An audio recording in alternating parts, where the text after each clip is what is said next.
Ce qui justifie une telle démarche, c'est que la région de Ziguinchor a considéré que la Casamance dispose de potentiel naturel et culturel immense, mais très sous-exploité. L'autre aspect également, c'est que les campements villageois qui se trouvent dans des zones rurales très enclavées ont beaucoup souffert effectivement du fait de la crise casamançaise. Donc, de ce fait, ces campements n'ont pas travaillé, qui sont des campements villageois, construits par les populations, dont les revenus tirés de l'activité touristique permet de réinvestir dans des projets d'intérêt collectif au profit des populations locales. Donc ce concept, s'il n'est pas en tout cas promu, va effectivement être un grand handicap pour le développement de ces zones rurales. Et comme vous le voyez, ici nous sommes dans le campement villageois d'Afignam, qui appartient à la communauté rurale de Mangamboulek, mais ce village également fait partie d'un grand projet connu qui s'appelle Kawawana, qui est une aire de patrimoine communautaire et autochtone. Une aire de patrimoine communautaire et autochtone est un concept qui est original, tout à fait original, qui allie les savoirs locaux utilisés dans la protection de l'environnement. Voilà un peu ce qui nécessite de faire voir comme patrimoine, comme savoir-faire, comme en matière de développement durable, en matière de protection de l'environnement. Et c'est aujourd'hui, ce Théâtre Forum permet effectivement de faire le lien entre la protection de l'environnement et le développement du tourisme, qui n'est pas du tout un facteur, en tout cas le tourisme, le concept que nous développons, n'est pas du tout un facteur destructeur. Les touristes que nous ciblons sont des gens préparés déjà, ils sont sensibles à la protection de l'environnement. C'est des gens qui viennent découvrir en tout cas ce bel environnement, mais également solidaires. Ce sont des voyageurs solidaires qui participent au développement, à la protection de l'environnement. Ce que nous essayons de faire, c'est que ce voyageur sensibilisé en France, préparé pour venir découvrir à la rencontre de ces populations, est un acteur du développement. Il est porteur d'un projet de société, dans la mesure où son voyage peut coûter plus cher, puisque nous majorons 12% des coûts de son voyage, du coût de sa nourriture et de ses hébergements. Ces 12% majorés de ces coûts va être versé dans son argent. Et le touriste accepte de payer cet argent dans la mesure où il sait que ces montants vont participer à la construction, au développement des zones rurales. Donc ces 12% vont permettre de constituer ce qu'on appelle un fonds de solidarité.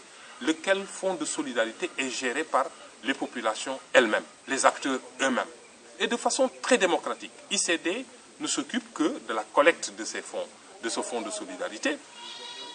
Et c'est à la population, à la communauté rurale, de décider, à travers un comité composé de différents acteurs, de décider sur quel projet ou sur quel investissement ce fonds va être affecté.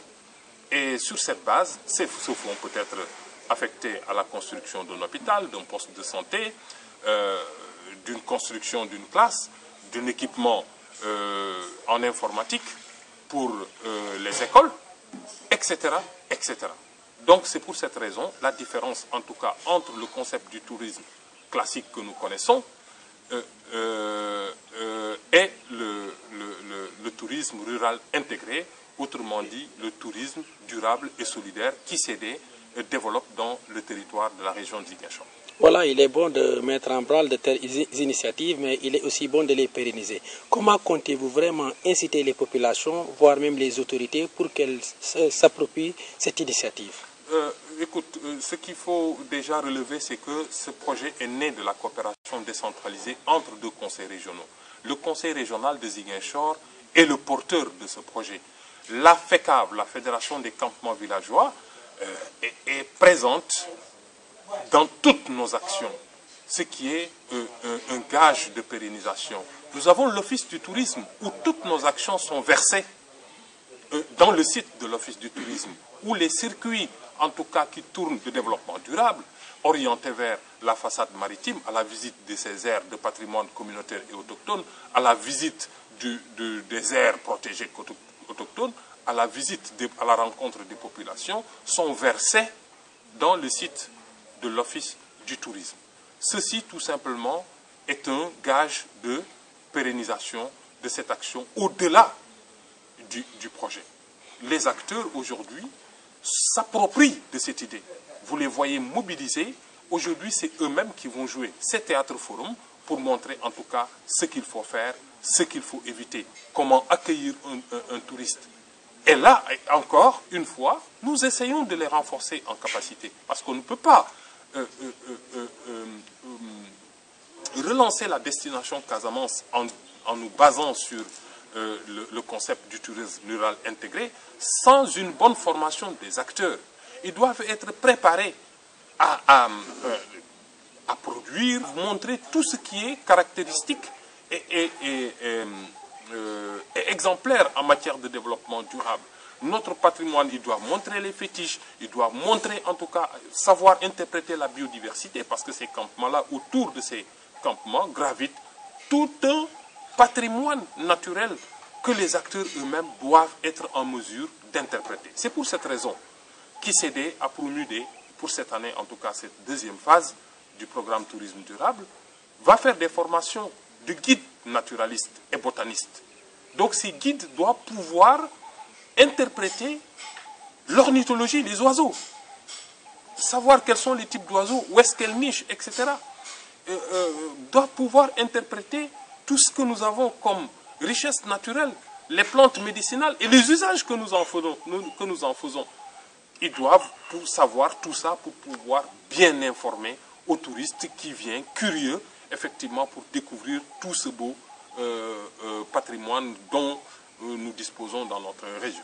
Les autres campements, il faut dire que déjà nous avons déroulé ces mêmes théâtres forums dans le département d'Oussouye, au campement villageois d'Oussouye. Nous l'avons déroulé aussi dans un projet d'aire de patrimoine communautaire et autochtone qui s'appelle Kapakolal de Moulon, qui est en processus de mise en place. Nous l'avons déroulé dans le campement villageois d'Elenkin et le campement villageois d'Enampor.